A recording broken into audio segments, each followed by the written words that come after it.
انہیں بطول کی نگاہوں کے سامنے سے نبوت کا ہر حجاب ہٹا دیا.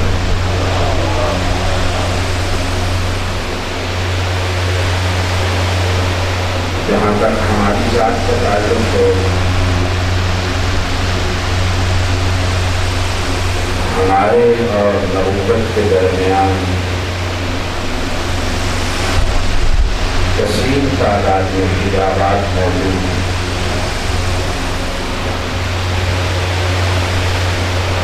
یہاں نبی کی بات ہو رہی، نبوت کی بات ہو رہی،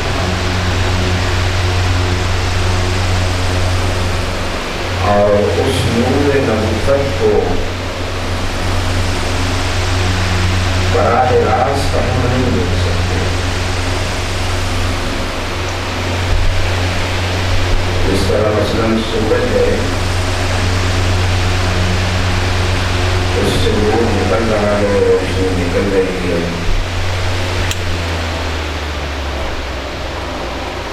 آپ اس سورج کے سامنے کوئی آئینہ کرتے ہیں تو اس سورج کا نور، اس کا عکس اس آئینے میں پڑتا ہے.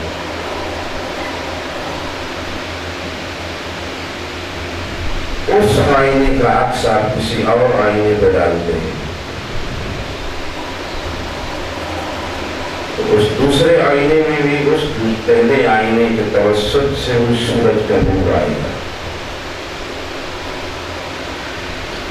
اسی طرح سے آپ آئینوں کی تعداد بڑھاتے جائیں، 10 آئینے، 15 آئینے، 20 آئینے، ہر آئینے میں ہے اسی سورج کا نور، لیکن واسطے بڑھتے جا رہے ہیں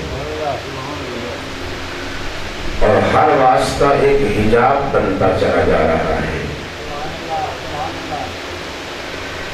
وہ پہلا آئینہ جس میں شمس رسالت کا عکس مستقیماً اور براہ راست پڑا ہے، اس آئینے کا نام بطول ہے.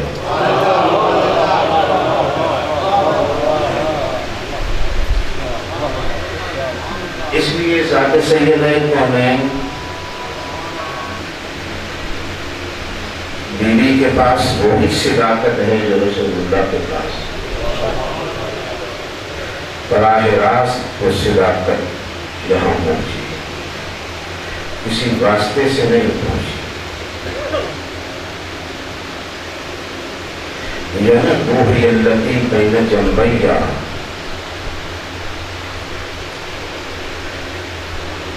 کہ میرے جنب میں جو روح ہے اس کا نام فاطمہ ہے. یہ حدیث رسول اللہ ہے. یہ جنب کیا ہے؟ جنبیہ کو درج استعمال ہے.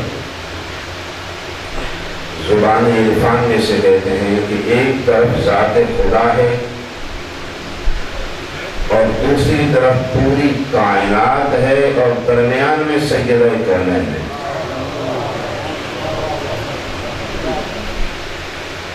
زبان عرفان نے کوشش کی ہے میں نے آپ کو سمجھانے کی. ایک مرکزی حیثیت حاصل ہے جناب سیدہ کونین سلام اللہ علیہ. اس لیے میری طرح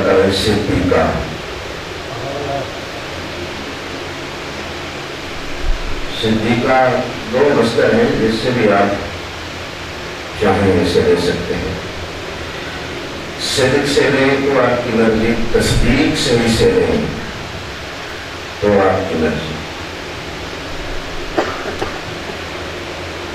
اگر اس صدیقہ کو مصدر تصدیق سے تصور کریں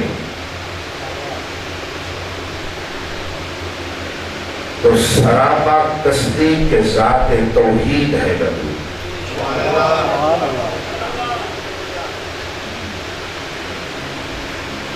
اگر کسی تصدیق سے لیں تو سراپا اور مجسم تصدیق رسالت ہے اور مجسم تصدیق کے معاد ہے. یعنی قیامت، یہ جو ہمارے عقائد ہیں اور مجسم تصدیق امامت ہے۔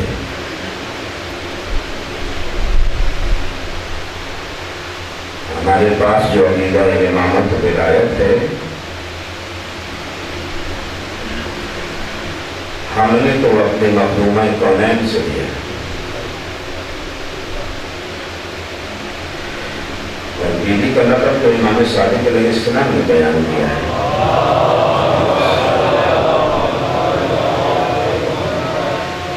ان فاطمہ ہی صدیقۃ الشہیدہ، یہ بیوی صدیقہ بھی ہے اور شہیدہ بھی ہے۔ اس بات کو آج سمجھ کے جائیے گا کہ شہیدہ کا کیا مطلب ہے۔ ہمارے ذہن میں ایک تصور ہے کہ ہماری عرف عام میں شہید جو راہ خدا میں قتل ہو جاتا ہے اسے شہید ہے، لیکن قرآن کی زبان یہ نہیں ہے۔ آپ ہم سے لے کے الناس تک پورا قرآن پڑھ لیں، کہیں بھی آپ کو مقتول فی سبیل اللہ کو قرآن شہید نہیں کہتا۔ آپ دیکھیں کہ لفظ شہید استعمال ہوا، قرآن کسے شہید کہتا ہے؟ قرآن شہید کہتا ہے گواہ کو، تو اللہ کی راہ میں جسے ہم شہید کہتے ہیں، قرآن اسے مقتول فی سبیل اللہ کہتا ہے۔ جتنے بھی آیات ہیں،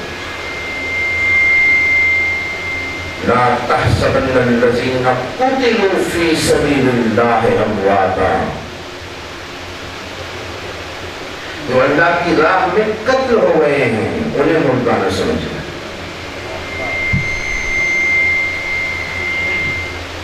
مقتول فی سبیل اللہ کو آپ کی توجہ میری طرف ہے،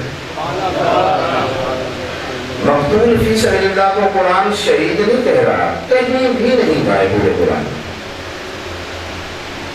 قرآن کسے شہید کہتا ہے؟ گواہ کو شہید ہے۔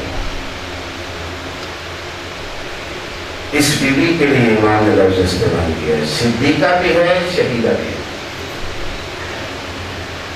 کس چیز کی گواہ ہے؟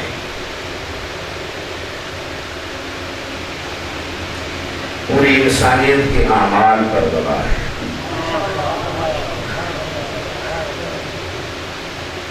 آپ نے ایک وہ روایت دیکھی ہو امام صادق علیہ السلام مولا کی، جس میں صحابی نے عرض کی کہ مولا میرے لیے دعا کیجیے۔ بڑے جلیل القدر صحابی ہیں، سرکار امام صادق علیہ السلام کے جناب عمر بن الخطاب کا نام ہے۔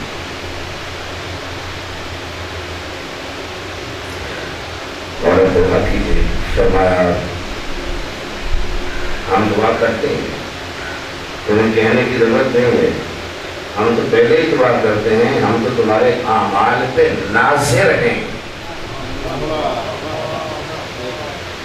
بڑا حیران ہوا، اور آپ ہمارے اعمال پہ آپ فرمائے ناظر ہیں۔ بتا قرآن مجید کی آیت نہیں ہے قُلِ اعْمَلُوا فَسَيَرَى اللَّهُ عَمَلَكُمْ وَرَسُولُهُ وَالْمُؤْمِنُونَ، تم عمل کرتے جاؤ جہاں بھی ہو، دنیا کے جس گوشے کونے میں بھی ہو، کرتے جاؤ عمل۔ فَسَيَرَى اللَّهُ عَمَلَكُمْ، اللہ تمہارے عمل کو دیکھ رہا ہے، ہر عمل کو دیکھ رہا ہے، وَرَسُولُهُ، اور اللہ کا رسول تمہارے ہر عمل کو دیکھ رہا ہے، وَالْمُؤْمِنُونَ، اور کچھ مومنون ایسے ہیں جو تمہارے عمل کو دیکھ رہے ہیں۔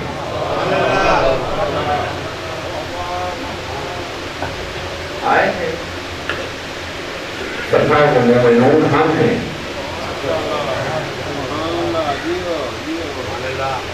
انہی مومنون میں جناب سیدہ کونین سلام اللہ علیہ کی ذات شامل ہے۔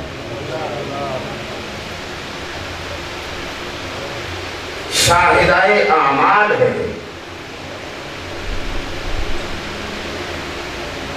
شاہدائے توحید ہے، شاہدائے رسالت ہے، اور شاہدائے امامت ہے۔ اسی شاہدہ کے معنی میں اگر شدت پیدا کرنی ہو تو شہیدہ کہہ دیتے ہیں، کیونکہ شاہد و شہید میں یہی بات ہے۔ شاہد اسے بھی کہہ دیتے ہیں کہ جو قرائن اور دلائل کو دیکھ کے گواہی دے رہے ہیں، لیکن شہید اسے کہتے ہیں جس نے آنکھوں سے دیکھ کے گواہی دی، وہ شہید ہوتا ہے۔ یہ صدیقۃ الشہیدہ، یہ بھی گواہ ہے۔ اگر شہیدہ نہ ہوتی تو توحید کی عقیدے کی گواہی دینے کے لیے سرور دو عالم مباہلہ میں نہ دینا۔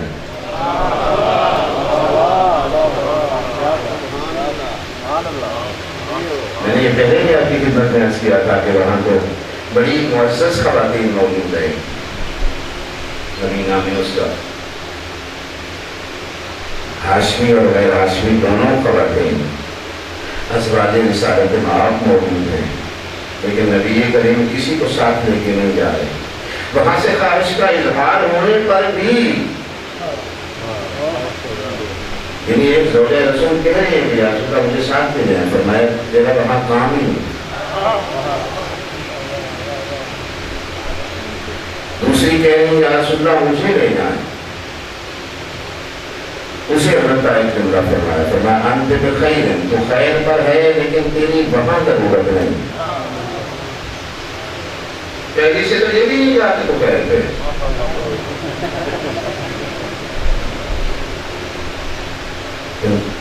چونکہ سیدہ کونین سلام اللہ علیہا شہیدہ ہیں، اس لیے سرور دو عالم۔ لیکن آپ کو دیکھ یہ انسانی مزاج میں یہ ہے کہ کسی عورت کو انسان انتہائی مجبوری کے علاوہ باہر لے کے نہیں آتا۔ بس رسالت مآب دینے کے اجالے میں لے کے آئے ہیں، اور مدینہ سے باہر چند کلومیٹر کے فاصلے تو بس صحرا تھا جہاں پہ وہ باہر ہوا، وہاں لے کے آئے ہیں جہاں رسول اللہ کو ضرورت ہے بطول کی۔ صرف یہی ضرورت نہیں بلکہ ایک اور بھی ضرورت ہے، اور اس کا اظہار کیا ہے وہاں پہ، فرمایا میں دعا مانگوں گا تم آمین کہنا۔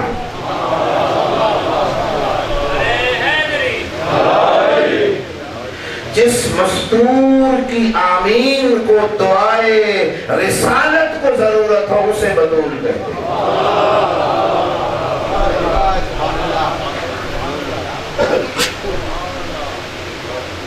یہ جو خان وعدہ ہے اصل میں یہ سارے کا سارا شہید و گواہ ہے، اس عالم انسانیت پر بھی،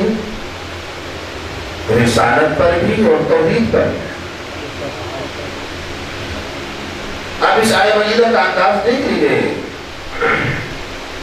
جس میں خالق کائنات ارشاد فرما رہا ہے، یہ مدینہ میں نہیں نازل ہوئی، مکہ میں نازل ہوئی۔ نبی کریم صلی اللہ علیہ وسلم نے دعویٰ نبوت رسالت فرمایا ہے، اور مکہ کے کافروں نے تکذیب کیا، یہ ہم نہیں مانتے۔ آپ دعویٰ کر رہے ہیں کہ آپ نبی و رسول ہیں، ہم آپ کو نبی و رسول نہیں مانتے۔ اس کا مطلب یہ صدر اسلام کی بات ہے، ابھی اعلان رسالت ہوا ہے اس وقت کی بات ہے، اور وہی خالق کائنات نے یہ آیت نازل فرمائی ہے، کل کفا باللہ شہیدہ، یہاں پر ادھر شہیدہ ہے، بینی و بینکم ومن عندہ علم الکتاب۔ میرے حبیب یہ تیری رسالت کو اگر چھپلا رہے ہیں اور اس کی تکذیب کر رہے ہیں اور تجھے رسول نہیں مان رہے تو کیا فرق پڑتا ہے؟ تو اللہ تعالیٰ عالم نہیں ہے تو بغداد کی توحید کا سارا زمانہ ایک ہی گھنٹے میں منظر ہو جائے، جہاں تک انسانیت ہے سب کہہ دیں وہ خدا ہے، تو اس کے دامنے کی رعائی پہ ڈر تو نہیں بیٹھتی۔ تو پوری انسانیت آج کے دن میں اگر مومن ہو جائے، موحد ہو جائے، توحید پرست ہو جائے تو اس کی رعائی میں کوئی اضافہ نہیں ہو جاتا۔ تو دیکھے گا جس کی خدا نے فرما رہا ہے کہ نہیں مانتے تو نہ مانے، تیری رسالت اور نبوت کی کیا تکذیب ہو جائے گی ان جھوٹوں کی تکذیب کرنے سے؟ انہیں کہہ دے کل کفا باللہ شہیدہ بینی و بینکم ومن عندہ علم الکتاب تیری رسالت کی گواہی کے لیے اور تیری رسالت کی صداقت کو ثابت کرنے کے لیے بطور گواہ میں ایک اللہ کافی ہوں اور دوسرا وہ گواہ کافی ہے جس کے پاس پوری کتاب کا علم ہے۔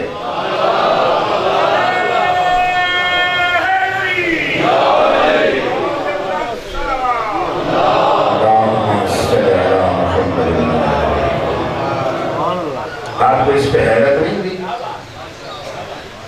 ایک ایسا گواہ ہے جس کے پاس پوری کتاب کا علم ہے، حیرت نہیں ہوئی؟ حیرت ہونی چاہیے، کیونکہ کتاب تو بھی نازل ہی نہیں ہوئی بھائی۔ ابتداء اسلام ہے، رسول اللہ دعوی رسالت کر رہے ہیں اور اللہ کہہ رہا ہے کہ انہیں کہہ دے تم نہیں مانتا، نہ مان، جو نہیں مانتا نہیں مانے، کوئی ضرورت نہیں ہے میں بتا۔ اور پھر یہ ہے کہ اپنی توحید کی گواہی کے ساتھ دوسری گواہی، کوئی اتنا عظیم گواہ تو ہے نا وہ کہ رب رحیم و کریم اپنی گواہی کے ساتھ اس کی گواہی ڈال رہا ہے۔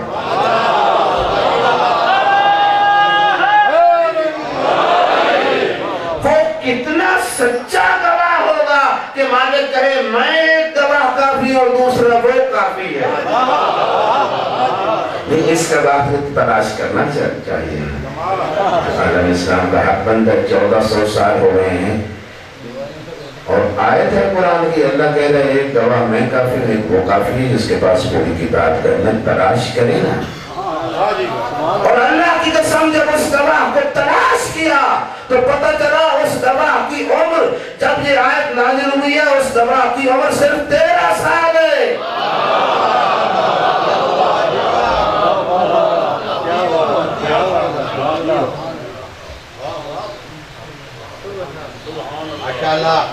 اور جب وہ جوانی میں پہنچا ہوگا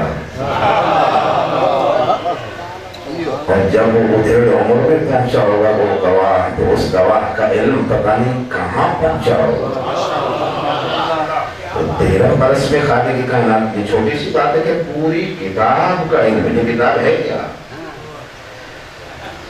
کتاب اصول کافی جلد نمبر 3 باب ہے، باب فضل القرآن، قرآن کی فضیلت والا باب، اصول کافی 3 جلد ہے، باب فضل القرآن۔ نبی کریم کا خطبہ ہے فضیلت قرآن میں، اس میں پیغمبر فرماتے ہیں کہ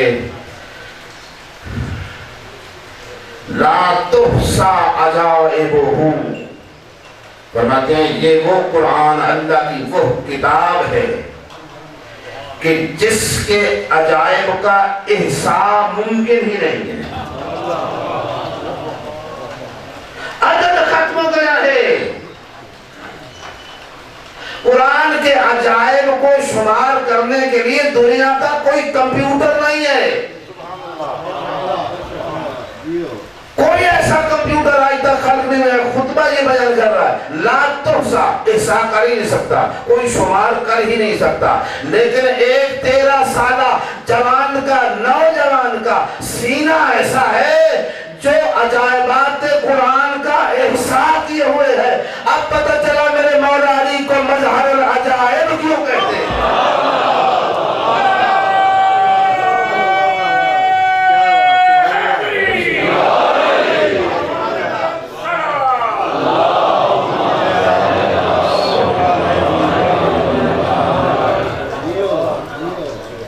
یہ امیر المؤمنین علی بن ابی طالب علیہ السلام کا علم ہے۔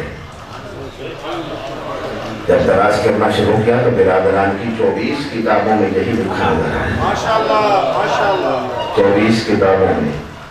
کہاں ہاں وہ ہم مانتے ہیں کہ یہ قرآن کی جو آیت ہے جس میں ہے کہ وَمَنْ عِنْدَهُ عِلْمُ الْكِتَابِ، کوئی اور نہیں شوہر بطول علی بن ابی،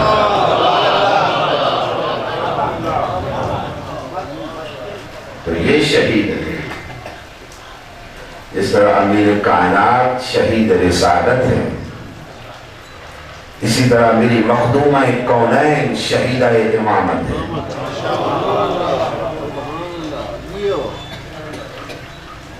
میں تو امیر المومنین کو اس لیے مان رہا ہوں کہ میری مخدومہ نے یہ فرمایا ہے کہ ان السعید کل السعید، حق السعید من احب علیًا فی حیاتہ و بعد موتہ.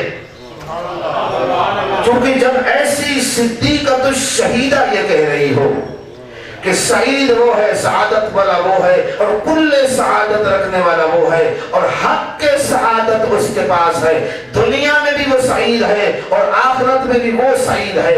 بطول کہہ رہی ہے کون؟ جو علی سے محبت کرتا.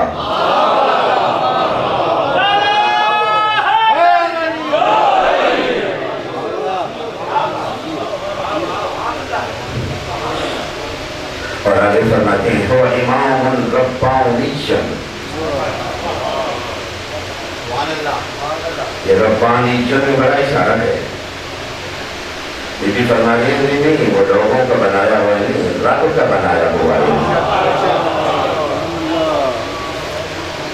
وحی کرو نورانی چند. اور علی وہ ذات ہے کہ وہ اللہ نے جس میں انسانی میں نور کو رکھ دیا. وَسُلَالَةُ الْأَطْيَابِ. بطول کی گواہی ہے. وَسُلَالَةُ الْأَطْيَابِ. اور طیب و طاہر نسل کا خلاصہ ہے. وَالنَّاطِقُ بِالصَّوَابِ. اور بیوی فرما رہے ہیں علی وہ ہے. بیٹا لے کر دیکھیا مالک کر بڑے گا، پریشان نہ ہو. بلند آواز سے صلوات پڑھ لو.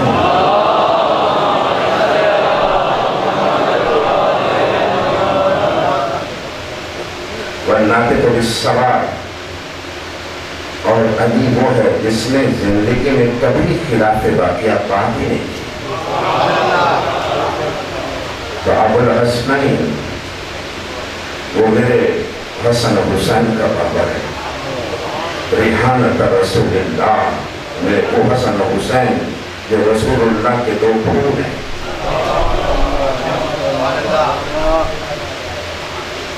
یہ علی ان کا بابا ہے.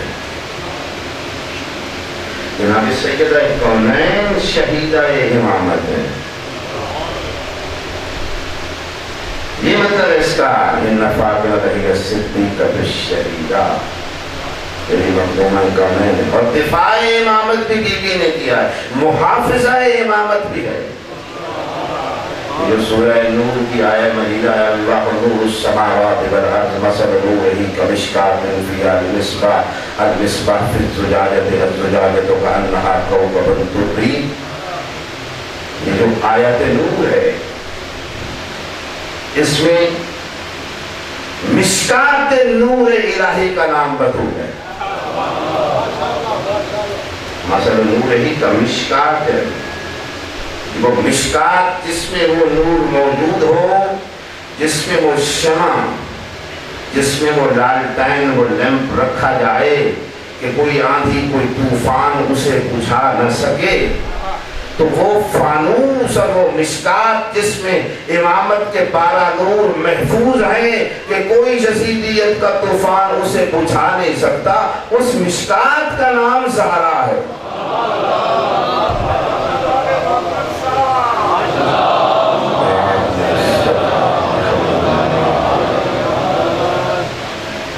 اب یہ تو دیکھیں نا کہ جناب سیدہ کونین کی گواہی. کوئی کہے کہ جی آپ اس طرف کیوں چلے گئے، آپ انہیں کیوں مانتے ہیں، آپ انہیں کیوں نہیں مانتے ہو؟ میرے بھائی ہم نے دیکھا نہیں ہے آپ کے ہاں جو انداز ہے. حضرت ابو ہریرہ رضی اللہ قال ابو ہریرہ رضی اللہ عنہ سمعت رسول صلی اللہ علیہ وآلہ وسلم یقول. حضرت ابو ہریرہ رضی اللہ تعالی عنہ فرماتے ہیں کہ میں نے رسول اللہ کو یہ کہتے سنا. کوئی آپ لکھتے رہیے، ذرا ادھر بھی آئیے میں آپ کو بتاؤں. ان فاطمہ صلوات اللہ وسلامہ علیہا قالت سمعت رسول اللہ صلی اللہ علیہ وآلہ وسلم یقول علی خیر اخلفکم بعدی وهو وهو الإمام والخليفة بعدي وسبتايا وتسعة من ولد الحسين أئمة الأبرار. بطول سیدہ فاطمہ الزہرا سلام اللہ علیہا فرما رہی ہیں کہ میں نے رسول اللہ کو کہتے ہوئے سنا پوری کائنات میں جو میں چھوڑ کے جا رہا ہوں ان میں سب سے افضل و بہتر علی ابن ابی طالب.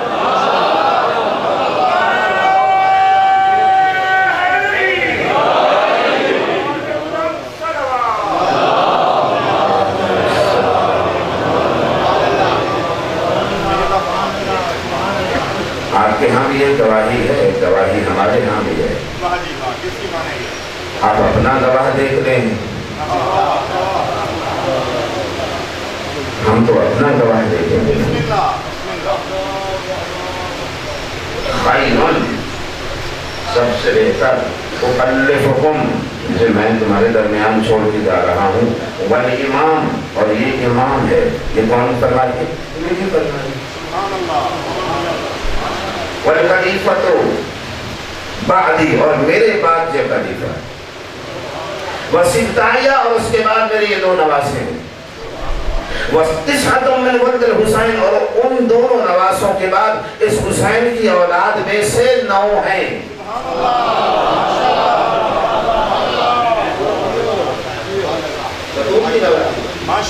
اور وہ 9 اور یہ 2 اور یہ علی کتنے ہو گئے؟ 12. نبی کیا فرما رہے ہیں؟ گواہی کون لے رہا ہے؟ بطول ائمۃ الابرار. یہ 12 یہ ہیں, یہ ہمارے ابرار ہیں. یہ گواہی ہے میری مخدومہ کونین سے رحمۃ اللہ علیہ.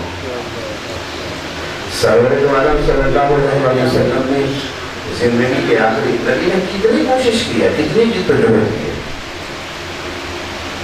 اپنی حیات طیبہ کے آخری 2 دن ہے رسول اللہ. شدت کا بخار ہے, کمزوری ہے, نقاہت ہے, بیٹھ نہیں سکتے, چل نہیں سکتے.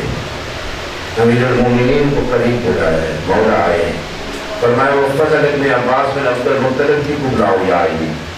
مولا نے انہیں بھی بلا دیا, دونوں آ گئے. فرمایا سہارا دے کے مجھے اٹھاؤ. دونوں نے سہارا دے کے اٹھایا. فرمایا صرف بستر پہ نہیں اٹھانا, مجھے نیچے اتارو. یا رسول اللہ کمزوری اور نقاہت بہت ہے. فرمایا ہر حال کو اترنا ہے. تو میرے دائیں کندھے کو سہارا دو یا آئی. فضل تم بائیں کو. دونوں نے کندھوں کو سہارا دیے. حجرے سے نکلے ہیں, چلے ہیں مسجد کی طرف. مسجد کھچا کھچ بھری ہوئی ہے. نبی کے قدم زمین پہ خط کھینچ رہے ہیں. سہارے کے باوجود کمزوری اتنی ہے, پیغمبر منبر کے اوپر بیٹھ بھی نہیں پائے. پہلی سیڑھی پر نبی بیٹھ گئے ہیں اور وہاں بیٹھ کے فرمایا ایھا الناس انی تارک فیکم الثقلین کتاب اللہ و عترتی اہل بیتی. 2 چیزیں چھوڑ کے جا رہا ہوں, ایک قرآن ہے, دوسرے میری عترت و اہل بیت ہے.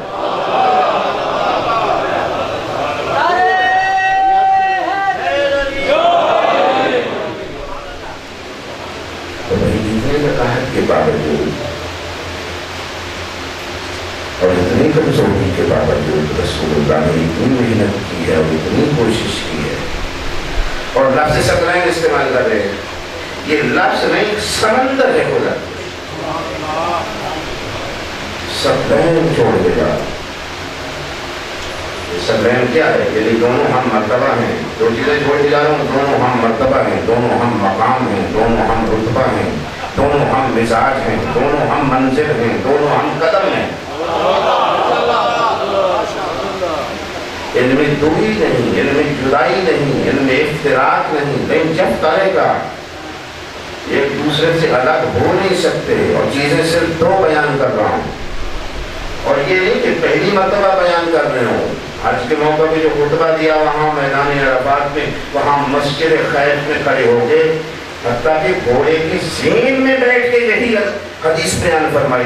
غدیر میں آ کے خطبہ غدیر میں پھر یہ حدیث بیان فرمائی.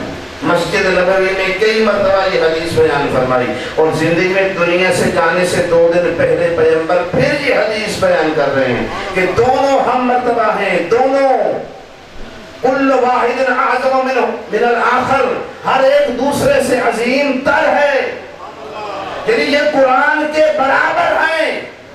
بطول کو خطا پر کہنے سے پہلے قرآن میں خطا نکال۔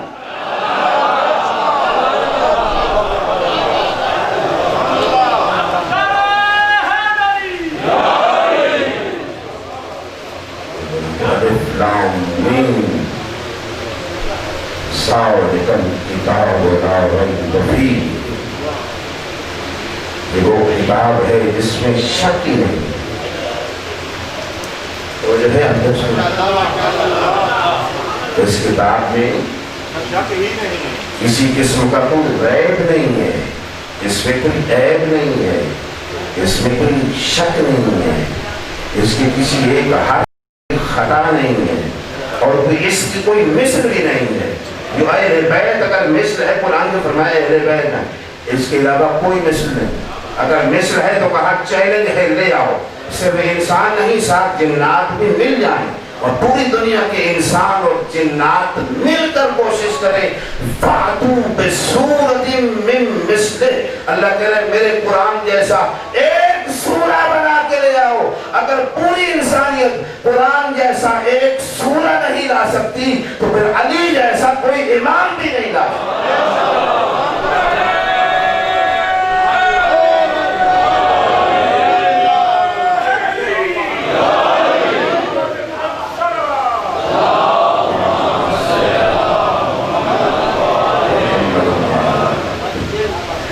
دونوں کا مقام رتبہ برابر، آپ کی سماعت توجہ کی طرف ہے، دونوں کا مقام برابر، دونوں کا رتبہ برابر، دونوں کا مرتبہ برابر، کن کا؟ قرآن کا اور اہل بیت کا۔ بلکہ بعض مقامات تو مجھے ایسے نظر آئیں گے باخدا رسول اللہ کی احادیث کے آئینے میں عرض کروں گا، اپنے قرآن کیا ہے؟ حق ہے نا، قرآن کی آیت سے ثابت کروں، الحق من ربک، حبیب یہ کتاب حق ہے اور تیرے پروردگار کی طرف سے حق ہے۔ قرآن حق ہے، اس میں ایک حق بھی باطل نہیں ہو سکتا، سارے کا سارا حق ہے۔ الحق مع علی وعلی مع الحق والحق یدور حیث ما دار، حق علی کے ساتھ ہے۔ یعنی لوگ نے یا رسول اللہ کافی ہے، پورا جملہ ہے، کلام مفید اسے کہتے ہیں، کلام مفید ہے، علی حق ہے، کلام مفید ہے۔ لوگ نے نہیں بنایا، کافی نہیں ہے، علی مع الحق، علی حق کے ساتھ، یا رسول اللہ کافی ہے، یہی جملہ مفید ہے، فرمایا یہاں بھی نہیں۔ وعلی والقرآن یدور معه حیث ما دار، نہیں، جدھر علی جائے گا قرآن ادھر مڑے گا۔ تو قرآن تو علی کے پیچھے چل رہا ہے، جدھر علی مڑتے ہیں قرآن ادھر مڑ جاتا ہے۔ جس علی کے پیچھے قرآن چل رہا ہو، میں اس کا دامن کیسے چھوڑ دوں؟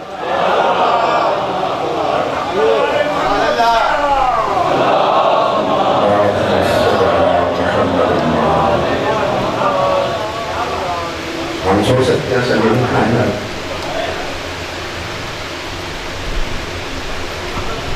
یہ نہیں فرمایا کہ علی حق کے پیچھے ہے، بڑھونا یہ نہیں فرمایا، یہ نہیں فرما رہے ہیں کہ علی حق کے ساتھ مل جاتا ہے، نہیں فرمایا۔ یا دوسری ایک حدیث وہاں پہ دعا مانگے، اللہم ادر الحق حیث ما دار، اے اللہ تو حق کو ادھر موڑ دے۔ اس حدیث میں دعا ہے، اللہم ہے نا، اللہم ادر الحق حیث ما دار، دعا رسول خطا ہو سکتی ہے، اے اللہ حق کو ادھر موڑ دے۔ جدھر میرا بھائی علی مڑ جائے۔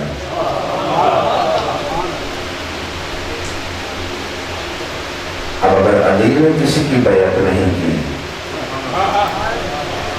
توجہ فرما رہے ہیں، زیادہ زحمت سماعت نہ دوں، توجہ ہے آپ کی؟ وہ اپنی مومن تک سر توجہ کیجیے گا، خدا کے لیے توجہ کی ٹھیک مانگ رہا ہوں۔ یہ چیلنج ہے کوثر عباس کی طرف سے، جب سے آپ کی کتابیں چھپنے لگی ہیں، تدوین میں آئی ہیں، تب سے لے کے آج تک اور پھر آگے قیامت تک، کسی ایک کتاب میں دکھا دے کہ بطول نے ان کی بیعت کی ہو۔ صرف سرکار امیر نہیں، میں بخاری اٹھا کے آپ کے سامنے رکھ دوں گا، حجرت ولم تقلمہ حتی ماتت، یہ کس کتاب کی عبارت ہے؟ یہ بخاری ہے بھائی، بطول نے کبھی ملنا گوارا نہیں کیا، حجرت ولم تقلمہ، اور سیدہ نے کبھی کرام کرنا گوارا نہیں کی، حتی ماتت، مرتے دم تک، وَدَفَنَهَا عَلِيٌّ لَيْلًا، اور بھائی آئلی رات کے اندھیرے میں دفن کر دینا، جنازے میں شرکت گوارا نہیں ہے۔ کوئی زور ہے، کوئی زبردستی ہے؟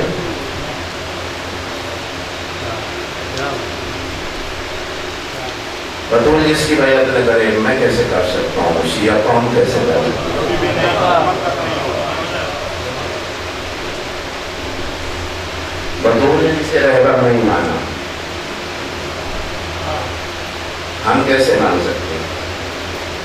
ممکن ہے؟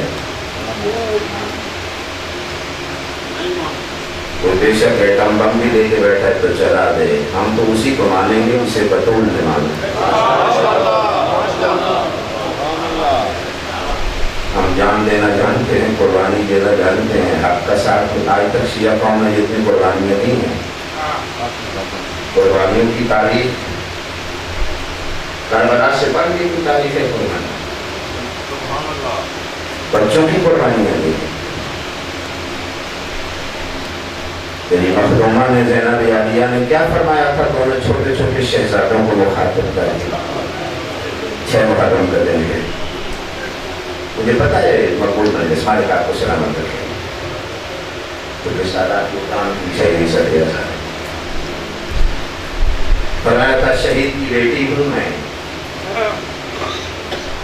شہیدہ ماں کی بیٹی بھی ہوں، شہید باپ کی بیٹی بھی ہوں، شہید بھائی کی بہن بھی ہوں، اب چاہتی ہوں شہیدوں کی ماں بھی بن جاؤں۔ اجرکم اللہ، اجرکم اللہ۔ جب مدینہ سے چلی تھی، چادر سر پہ رکھی تھی، ابھی پیچھے سے آواز آئی، پلٹ کے دیکھا تو دونوں شہزادوں کا ہاتھ جناب عبداللہ نے تھاما ہوا تھا، اور کہہ رہے تھے زینب کیوں اکیلی نہ جا، اکبر کا صدقہ تو ساتھ لے جا۔ سلامت ہوا،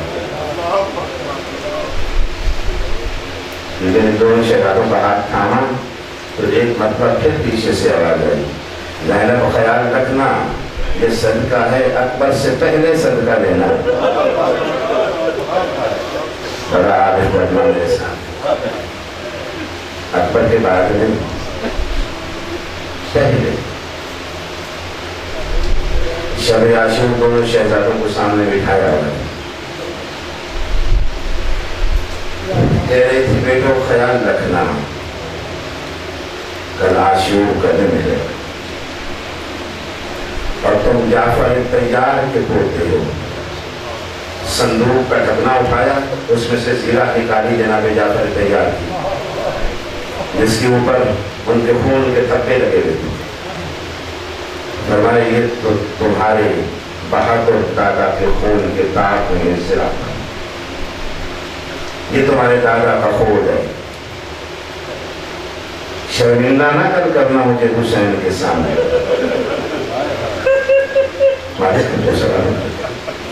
دونوں شہزادے ساتھ جھکائے سن رہے تھے. یہاں 2-3 باتیں ایسی کی پتہ نہیں خدا کی قسم زمین کیوں نہیں پھٹے. کہا میرے بچوں خیال رکھنا، ایک تو اگر لڑتے لڑتے فرات پہ پہنچ جاؤ گے تو پانی نہ پیا. مالک آپ کو سنا دیں تمہارا ماموں حسین پیاسا ہوگا. میرے بیٹوں تم زینب کے بیٹے ہو، تم نے پانی نہیں پیا.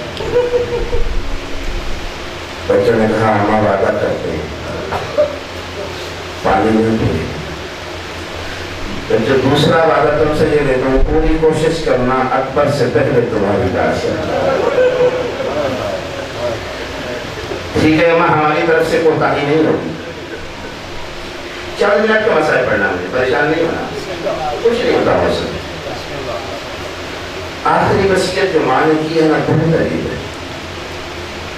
کہ میرے بچوں خیال کرنا، میرا بھائی حسین کے روز عاشور ہوگا، 3 دن کا پیاسا ہوگا، لاشیں اٹھا اٹھا کے تھکا ہوگا. کہیں کربلا سے دور جا کے اترنا، حسین کو تمہاری لاشیں اٹھانے کی تکلیف نہ کرنا. ادرکم اللہ، یہ معجزہ ہے مسافر شام کا، میری مختومہ کا معجزہ ہے. سلامت رہو زکا. بیت گئی رات، عاشور کا دن چڑھا، بچوں کو تیار کیا. ساتھ ساتھ کہہ رہی تھی اللہ کی راہ میں دی جانے والی قربانی ہے، زیادہ سے زیادہ خوبصورت ہونی چاہیے. چہرے دھلانا چاہتی تھی لیکن پانی نہیں تھا. خشک بالوں میں انگلیاں پھیر کے بال سنوارے، دونوں شہزادوں کو تیار کیا. کہا جاؤ حسین کے پاس، اپنے ماموں کے پاس جا کے موت کی اجازت مانگو. امام کناز سے باہر کرسی پر بیٹھے تھے. دونوں شہزادوں کو چھوٹی چھوٹی تلواریں بھی ماموں کے سامنے آ کے کھڑے. اب اللہ سے گفتگو دیکھیے گا. ماموں جی بیٹا، ماموں اکبر کے بعد اب جینے کو جی نہیں چاہتا. زہرا کے لال نے کہا تم زینب کی امانت ہو، میں تمہیں اجازت نہیں دے سکتا. ایک مرتبہ، دوسری مرتبہ، تیسری مرتبہ ہاتھ جوڑے، آخر ایک جملہ کہا. یہ مقتل کا جملہ ہے. یا خال، خال اپنے بیٹے ماموں، یا خال بحق امک، ماموں تجھے ماں کی چادر کا واسطہ ہے نا. امام ابھی خاموش تھے. خیمے کا پردہ ہٹا، بی بی سامنے آئی. کہا حسین کیا سمجھتا ہے کربلا میں ہمارا کوئی حصہ نہیں؟ مجبور ہو گئے حسین. اٹھے، دونوں شہزادوں کو سینے سے لگایا. نہ کوئی خون ہے، نہ کوئی زرہ ہے، نہ کوئی جنگی جوتے ہیں. دو چھوٹی چھوٹی تلواریں ہیں. دونوں شہزادوں کو زہرا کے لال نے بیوں کو انگل کے کہ مرد البحرین کی موتیوں کو اٹھا کے صدف زین میں رکھا اور ساتھ پڑھا ان للہ و انا الیہ راجعون. دونوں شہزادوں نے جا کے حملہ کیا. قلب لشکر میں جناب عون نے علم ڈالا ہے. انہوں نے اپنے ساتھ کے خیمے کے برابر پہنچی، گھوڑے کی لگام کھینچی، تلوار سوار کر کے خیمے کے کپڑے کو چاک کر کے کہا او خبیث، تو یہاں چھاؤں میں بیٹھا ہے، میرا ماموں حسین دھوپ میں کھڑا ہے. تو پانی پی رہا ہے، میرا ماموں حسین پیاسا ہو. یہ سمجھ گئے کہ جرنیل لشکر پہ حملہ ہوا ہے. یک بار کی حملہ ہوا. ایک لائن نے پیچھے کی طرف سے محمد کو سر میں وار کیا. فرات کے کنارے پہ گرا. فرات کے کنارے پہ گرا، تڑپ رہا تھا لیکن ساتھ آواز دے کر کہا اماں میں نے پانی نہیں پیا. دوسرا چونکہ بڑا تھا، وہ کربلا سے 9 میل دور، زائرین گواہی دیں گے، وہاں جا کے اترا اور کہا اماں میں نے رات کو وعدہ کیا تھا تیرے بھائی کو لاش اٹھانے کی تکلیف نہیں کرنا پڑے. بس ختم کر دینا ہے ویسے. چھوٹے کی لاش امام اٹھا کے لے آئے گنج شدیدہ میں جہاں اکبر کا لاشا رکھا تھا, جہاں قاسم کا لاشا رکھا تھا. حسین نے اجڑے ہوئے مسافر کی طرح کر لاش محمد کی بیویاں اکٹھی ہو گئی. ماتم شروع ہو گیا. بیویوں نے چہرے پہ ماتم کیا, سر پہ ماتم کیا, لیکن حسین کی نگاہیں زینب کو تلاش کر رہی. ہر بیوی موجود تھی لیکن مسافر شام نظر نہیں آئی. پلٹ کے سواری نظروں سے دیکھا, اما فضا میری بہن کہاں؟ کہا حسین جب سے دونوں شہزادوں کو روانہ کیا اس نے اپنے خیمے کا پردہ ہی گرا کے کہا تھا میں حسین کے سامنے آ کر اسے شرمندہ نہیں کروں. میرے امام کمر پر ہاتھ رکھ کر چلتے ہوئے آئے, خیمے کا پردہ ہٹایا, دیکھا بہن سجدے میں پڑی تھی. کہہ رہی تھی پروردگار تیرا شکر ہے تو نے زینب کی قربانی قبول کر. حسین نے کہا زینب اٹھ, تیرے بیٹے میں تھوڑی سی جان کی رمق ہے, چند لمحے ہیں, ہونٹ ہل رہے ہیں, کوئی بات کرنا چاہتا ہے سن لے. کہا نہیں حسین میں نے صدقہ دے دیا. یہاں حسین نے واسطہ دیا ہے. کہا زینب تجھے ماں زہرا کی چادر کا واسطہ ایک مرتبہ تو آ جا. بیوی کو اٹھایا, سہارا دے کے لے آئے, محمد کے قریب آئی, ہونٹ حرکت کر رہے تھے. ماں نے کان لگایا, آہستہ آہستہ آواز آ رہی تھی اماں تو نے کہا تھا پانی نہ پینا, دیکھ لے تیرے بیٹے کے ہونٹ خشک.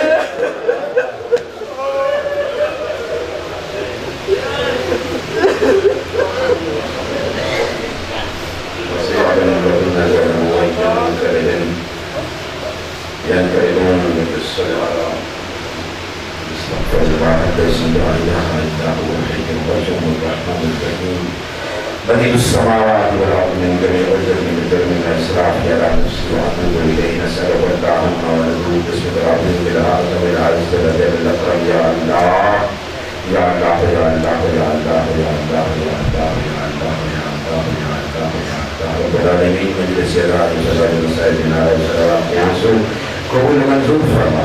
تمام برادران خاندان میں چل گئے ہیں ایک سانسیں کی قدر عبادت میں شمار فرما. مانیان نے اشکر وحرم صلاة وزام کی صفی ازار نظر میار سے انہوں نے تیار کی ہوئی ہے. قبول منظور فرما. تمام برادران عزیزان شریف حاجات پوری فرما. علی رحمت مولا کا سرکار امام زمان علیہ السلام کو جب قبول فرما. ربنا آتنا فی الدنیا حسنة وفی الآخرة حسنة وقنا عذاب النار انك على كل شيء قدير وبالصبر